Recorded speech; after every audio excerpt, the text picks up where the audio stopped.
So we've got some space-time, basically. Mm-hmm. And we can make a series of slices through this. With what property? With the property that at every, so one property that they have to have is the surface must always be space-like. Yes. But in general, can we enumerate all space-like surfaces? Can we enumerate all space-like hypersurfaces through a point?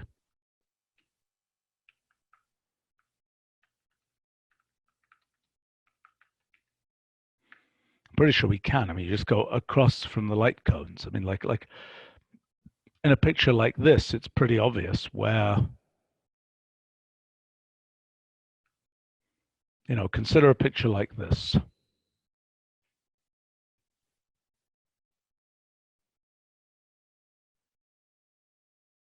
It's like never follow to get to a node. Okay, so given an event, we need to find all space-like separated events. Mm-hmm.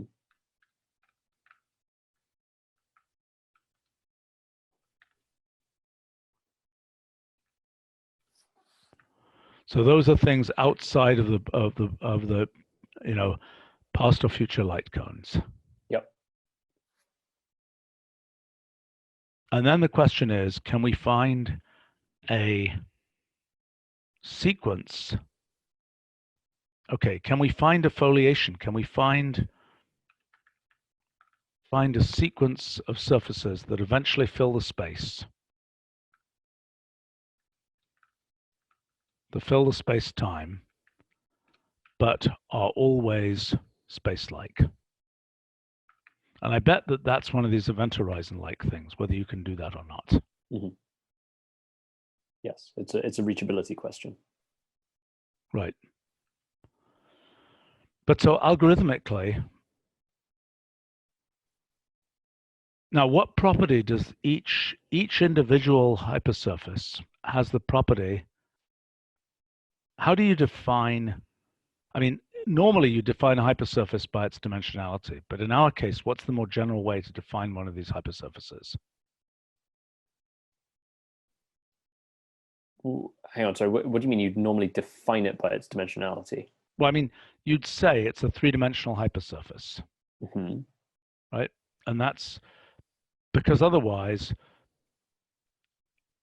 you don't know what to grab, and that three-dimensional hypersurface eventually stacks up to fill all of space-time. Right. Right, but in our case, how do we go? We got this node, this node, this node, for example. How do we know which nodes are includable in a valid hypersurface? Right, because we've got different hypersurfaces we could get here. We get different sequences of hypersurfaces. Let's say this was actually a grid. We can clearly have different ways to peel off pieces of the grid. Mm-hmm. Well, I mean, so the way I did it in the paper was different. I treated the hypersurfaces as being sets of edges, not sets of nodes. And then there's a fairly straightforward way that you can define space-like and time-like separation of the edges, and then you can set valid hypersurfaces to be the ones where you have you only have space-like separation. How do you get, okay, so in this grid, how do you define space-like separated edges of that point? Let me make this a little bit bigger. I can't actually see where the arrows are going. I can't see what's going into what. That help? A little bit. Yeah, okay, so we'd have a hypersurface that would slice through, I mean, so the hypersurface, as I say, is defined just by some collection of edges. And then what you would do is you would layer the causal graph, and you'd set the constraint that you only ever have edges that are separated by at most one layer, so to speak. Okay, so I mean, okay, these correspond. So the space-like hypersurface, the foliations correspond to layerings of the causal graph. Right. And I don't know how we make different layerings using our technology.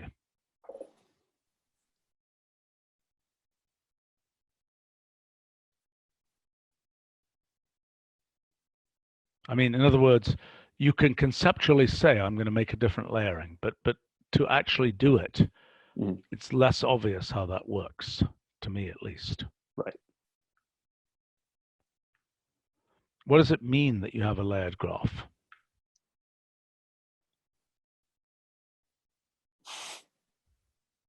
That's helpful.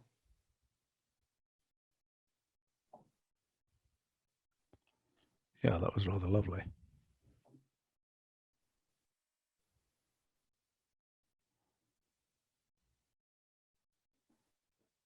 So in that case, in this case, you know, it's perfectly reasonable to have a bunch of parallel hypersurfaces. Right. Okay, but there's also another, what are some other possible hypersurfaces? They're ones that go at an angle, presumably. Yes, but the constraint is they can't, the ones that go at an angle, they can't contain events that are separated by more than one layer. Why? Because that's equivalent to superluminal travel. But this thing is supposed to be a space-like hypersurface. Mm-hmm. Okay, so tell me how, okay, in your theory where... So you're setting a maximum angle of the by which the space-like hypersurface can... Okay, but do you follow the arrows or not? Following the arrows is following the light cones. Mm-hmm. Right. But you don't want to do that. Yeah, so you're not, what you're doing is you're as I say, each hypersurface is a collection of edges. The flat foliation would just be the collection of edges on a given level, on a given layer. Okay, which is not actually on one layer. It's a jig, jig, jig, jig, jig up and down, right? Right, because we're layering the nodes, not layering the edges. Fair enough. Okay, fine, but it's a layering that can go backwards along an arrow. I mean, sorry, it's a surface that can go backwards along an arrow. Right. Right.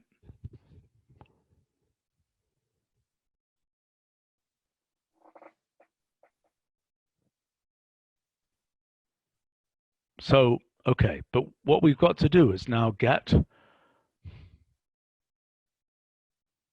I mean, and the surface cannot go systematically forwards along arrows. Otherwise, it would be time-like. I'm a little confused because every time it goes forwards along an arrow, it's a time-like separated set of events. I don't understand what it means for a surface to go along an arrow. The surface is a collection of arrows. What does it mean to go along an arrow?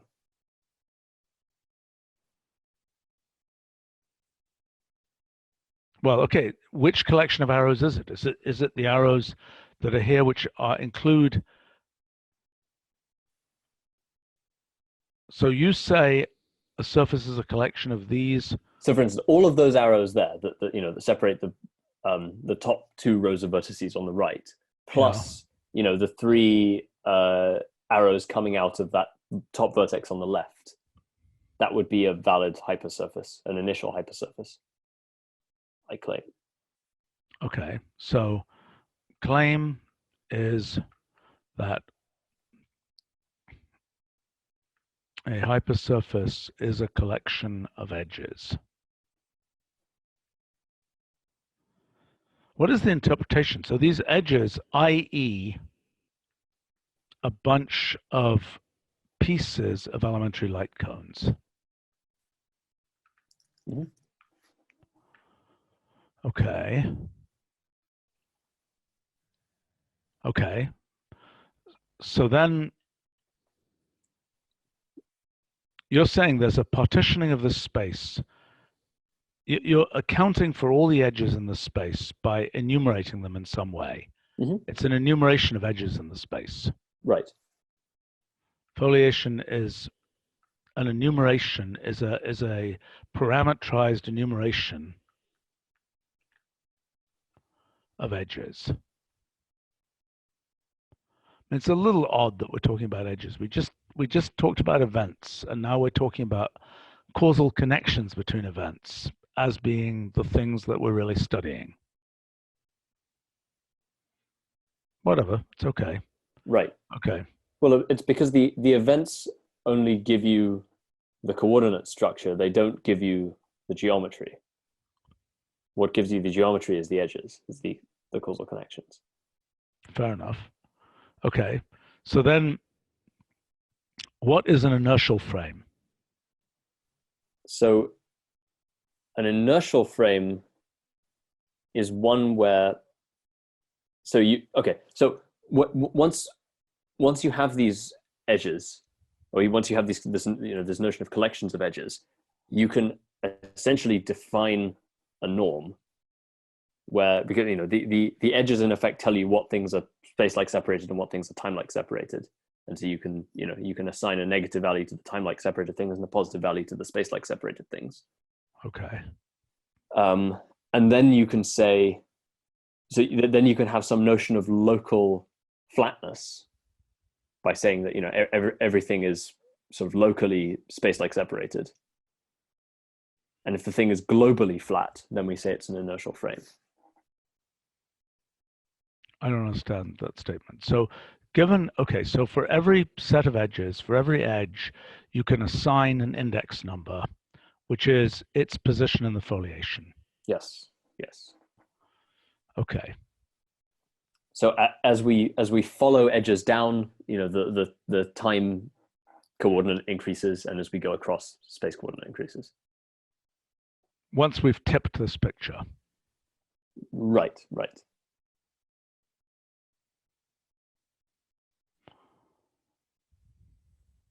And so if the coordinates given that coordinate structure, if the coordinates on each hypersurface are monotone, then it's an inertial frame. What do you mean on each hypersurface? You mean on the coordinates with respect to what? Well, the layering defines the coordinate system, right? Right. So layering defines, what would you call it? Defines the observer's frame. Yes, something like that. Yeah, the Minkowski norm with respect to the observer. Okay. Layering defines the observer's frame. And then, but now what are you saying? I'm still not understanding this. So we've got this layering, and we're asking different layerings. Some layerings are inertial and some are not. Right. So you could have a layering which is kind of jagged, right? Where you still have some collection of collections of edges, which eventually fill the whole space, but where each such collection is jagged. Some of them, sometimes it goes down, sometimes it goes up, and so on. And so with respect to the coordinate system defined by the layering, the coordinates on each hypersurface are not monotone. I haven't understood this. I'm sorry. I'm just trying to understand.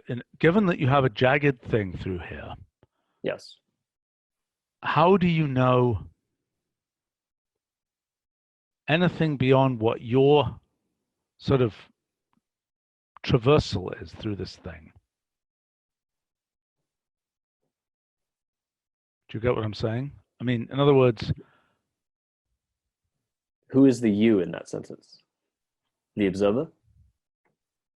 Yes. I mean, I can see this structure.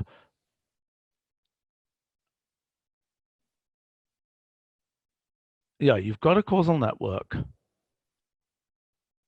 and you find some layering, but what defines the jaggedness of that layering?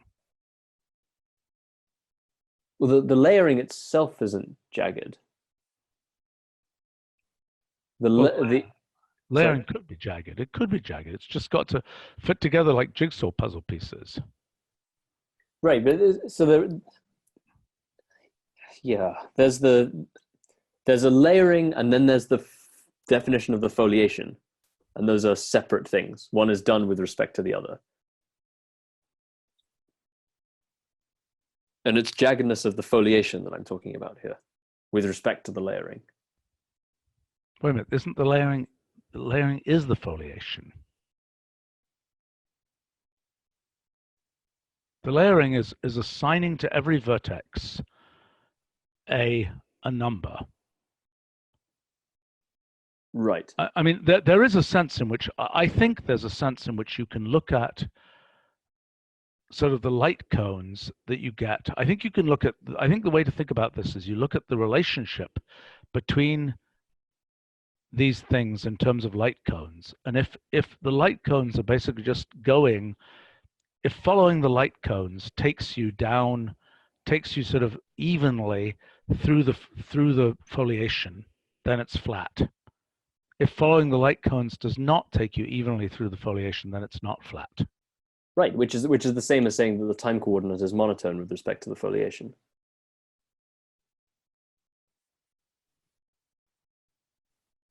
Okay. I need to figure that out. You're only ever going that for each. Okay, if the foliation is defined as a collection of collections of edges, as you pass between points on successive edges, the time coordinate is only ever, monotonically increasing. And okay, following the light go, cones. Okay, following the light cones. Okay, each edge in an elementary light cone. Actually, what I just said was not quite right, but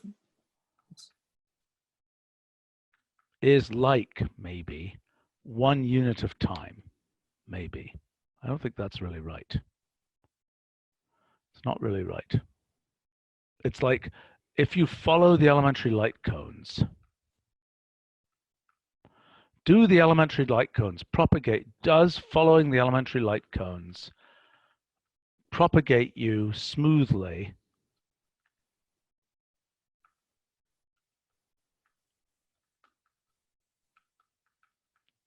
from one hypersurface to the next? I think that's the question, because that might not be the case. If you have sufficiently funky hypersurfaces, it won't be the case that following the light cones moves you systematically from one hypersurface to the next. Mm-hmm.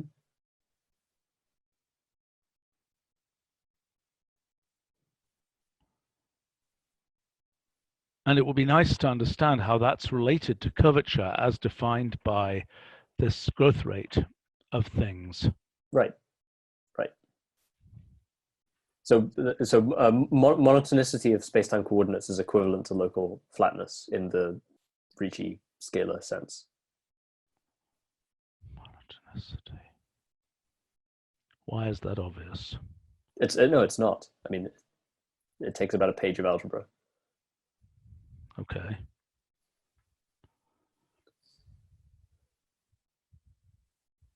Okay, fair enough. Okay, but so then, oh boy, I'm supposed to go somewhere soon, but then what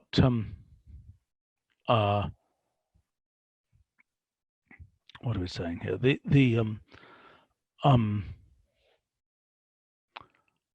relationship to momentum of all this stuff. I still haven't quite understood this, and I think I need to noodle on this a bit more. But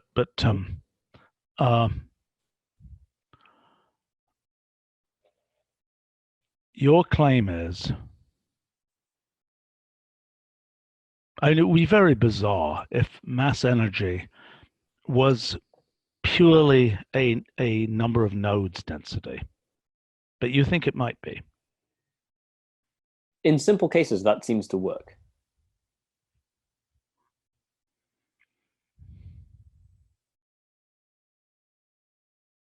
So what does it mean to have a density when the whole thing is just a graph? So you can talk about, what you're really talking about is density of edges with respect to subgraphs, because it's the edges that define the full momentum.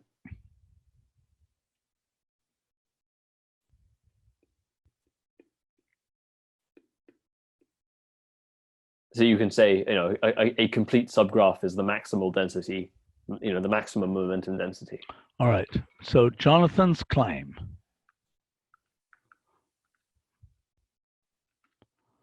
Density of edges defines momentum. I don't know what density means. I mean, in other words, clearly in these models, we don't have a fixed number of edges per node. Right. Yeah. So density here means, if a subgraph defines a region of space or region of space-time, then the density is a measure of how close that subgraph is to being complete. Okay. So complete graph is maximum density. Okay, but so momentum, if that's momentum, what is mass? Well, so sorry, that's a definition of relativistic mass. Well, It has some vector. No, it has a form momentum. I mean, it's a form momentum. But it's a form momentum. Yeah. What's p mu? What's the norm of the form momentum? Right.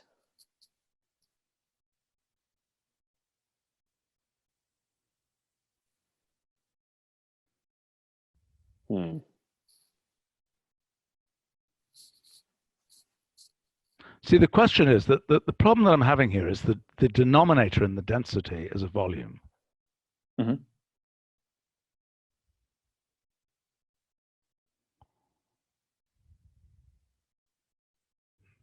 And I should switch to a cell phone again. I'm going to leave this Zoom session going, but I'll call you right back. Okay.